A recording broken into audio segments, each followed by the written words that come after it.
Hello বন্ধুরা, বিয়ের কার্ডের ওপরে জ্বলজ্বল করে শুভ বিবাহ। সমাজ ভাবে এটা নাকি শুধু প্রথম বিয়ের ক্ষেত্রেই প্রযোজ্য, বিশেষ করে মেয়েদের জীবনে। দ্বিতীয় বিয়ে কি তবে শুভ হতে নেই? 21 শতকে দাঁড়িয়ে সমাজ তেমনই ভাবে, আর তেমন ভাবে বলেই প্রযোজক স্নিগ্ধা বসু তার নতুন ধারাবাহিকে সব বিয়েকেই শুভ দেখাতে চেয়েছেন। ধারাবাহিকের নাম শুভ বিবাহ।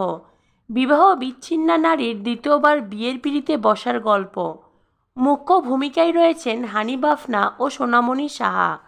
17ই জুন থেকে স্টার জলসার পর্দায় রাত 9টার স্লটে দেখা যাবে ধারাবাহিকটি। ধারাবাহিকে গল্পের নায়কের নাম তেজ, নায়িকার নাম সুধা।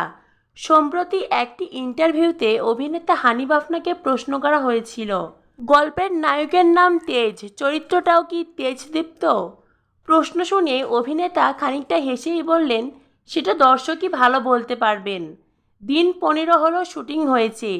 অভিনয় করতে করতে বুঝতে পারছি তেজ সত্যবাদী, স্পষ্টভাষী, পারিবারিক ব্যবসা সামলায়। জীবনে এমন কোনো ব্যথা আছে যা ভুলতেই নিজেকে কাজের মধ্যে ডুবিয়ে রাখে। আপাতত এইটুকুই।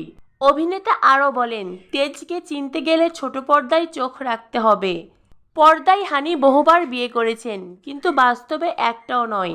সম্বন্ধ করে বা নিজে দেখে বিয়ে করলে বিবাহ বিচ্ছিন্নাকে বিয়ে করবেন? উত্তরে অভিনেতা জানান, নয় কেন। প্রেমের বিয়ে হলে দ্বিতীয়বার ভাববেন না তিনি। তবে সম্বন্ধ করে বিয়ে হলে অবশ্যই পাত্রীর আগের বিয়ে ভাঙার কারণ জানতে চাইবেন। তবে সেই কারণে দূরে সরিয়ে দেবেন না। তার এই ভাবনা নিজের পরিবারের বাকিদের জন্য। কারো ওপরে নিজের মত চাপিয়ে দেবেন না, কিন্তু সমর্থন জানাবেন। পাল্টা প্রশ্ন ছুড়ে দেন অভিনেতা, এখন কারো একবার প্রেম হয়? একাধিক প্রেমে জড়িয়ে পড়েন অধিকাংশ, তাতে দোষ নেই। আর দ্বিতীয়বার বিয়েতে কেন এত আপত্তি?